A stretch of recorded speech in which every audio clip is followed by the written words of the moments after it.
ராதிகாவும் பாக்யாவும் கிச்சன்ல சமைச்சுக்கிட்டு இருக்காங்க. செல்வி பாக்யாவுக்கு உதவி செஞ்சுக்கிட்டு இருக்காங்க கிச்சன்ல. இனியாவும் கோபியும் வீட்டுக்குள்ள வர்றாங்க. இனியா கோவத்தோட, டாடி இவங்க யாரு எனக்கு? இவங்களாலதான் இந்த போட்டியில நான் தோத்து போனேன்னு இனியா ரொம்ப கோவப்படுறாங்க கோபி மேல.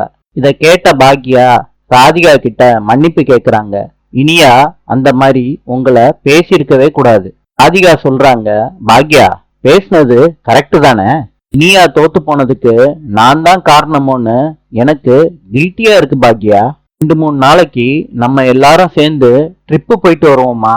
நீங்க வர்றீங்களா பாக்யா? இல்லாட்டி வர விருப்பம் இல்லையா? பாக்யா சொல்றாங்க ராதிகா கிட்ட, மத்தவங்கெல்லாம் என்ன சொல்லுவாங்கன்னு எனக்கு சரியா தெரியல ராதிகா.